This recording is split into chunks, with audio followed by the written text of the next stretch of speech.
રાધે રાધે. રાધે કૃપા ગૌસેવા ધામ આપ સૌનું સ્વાગત છે. આપ સૌને રાધે રાધે.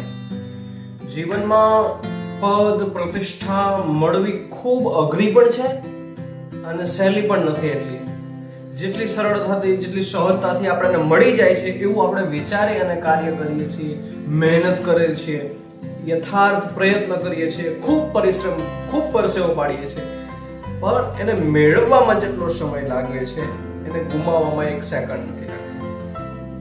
જીવનમાં દુનિયાની દરેક પળની અંદર, દુનિયાના દરેક ક્ષેત્રની અંદર મહેનત કરવી ખૂબ જરૂરી હોય છે. મહેનતની સાથે સાથે એક વસ્તુ પદ પ્રતિષ્ઠા મળી જાય છે એ વાત પાકી છે, પણ સાચી દિશામાં સારી બુદ્ધિનો ઉપયોગ કરી અને સાચો પરિશ્રમ સાચી જગ્યા ઉપર કરવામાં આવે તો એ મળે છે, બાકી મળતું નથી. પણ પોઈન્ટ એ છે કે તમને મળ્યા પછી એ ત્યાં સુધી ચોંટાડી રાખવું, ત્યાં સુધી સ્થિર રાખવું, એ મોભા ઉપર સ્થિર રહેવું એ મહત્વની વસ્તુ છે. અને એ કોણ બગાડે છે? એક જ વસ્તુ છે.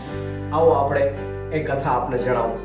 પણ રાધે કૃપા ગૌસેવા ધામ આ ચેનલ સબસ્ક્રાઇબ કરી લેજો, લાઈક કરી દેજો. નવા કોઈ હોય તો મારી ચેનલ સબસ્ક્રાઇબ કરજો. એક જગ્યા ઉપર બહુ મોટી વિશાળ કુસ્તી ચાલે. દેશ વિદેશથી બધા માણસો કુસ્તીમાં લડવા માટે આવ્યા અને લડવા માટે આવે એટલે બધા એકબીજાની સામે જોઈને એકબીજાને જોઈ વિચારે હું આની સાથે જીતી જઈશ, હું આની સાથે જીતી જઈશ. એક પહેલવાન એવો હતો જે બધાને હરાવતો હતો, કોઈને જીતવા નથી દેતો. આખો હરીફાઈ જે હતી એ આખી હરીફાઈ બધે જ જીતી ગયો અને જીતી ગયો એટલે એનો આત્મવિશ્વાસ બળ એટલું બધું વધી ગયું કે એને ખબર ના રહી કે હું કોને બોલાવું છું અને કોની સાથે લડવાના પ્રયત્ન કરું છું.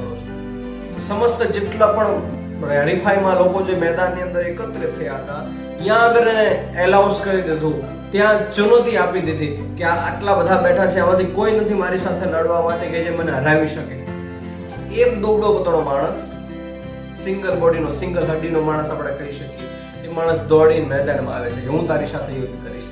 સામે જોઈ અને જેટલા બેઠા હતા બધા હાસ્ય કરવા લાગ્યા, હસવા લાગ્યા કે આ શરીરમાં કઈ લોહી છે નહીં અને હાડકા દેખાય છે, અને આ માણસ આની સાથે લડશે અને ઈ જીતશે.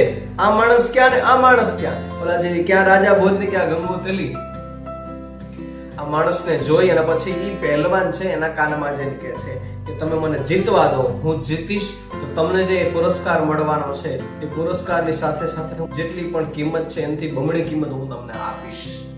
આ વાત સાંભળી થોડા સમય માટે એ વ્યક્તિની સાથે લડવા લાગ્યો, કુસ્તી જીતવાના પ્રયત્નો કરવા લાગ્યો, પણ પછી જે વસ્તુ હતી, જે પૈસાની વાત હતી, ત્યાર પછી એ માણસ જે જીતતો તો, બધાને હરાવી અને જીતતો તો, એ માણસ હારી ગયો. છે હારી ગયો એટલે જે દુબળો પતળો માણસ હતો, જે સિંગલ હડ્ડીનો માણસ હતો, એ જીતી ગયો, એને પુરસ્કાર મળી ચૂક્યો છે, ઘરે જતો રહ્યો.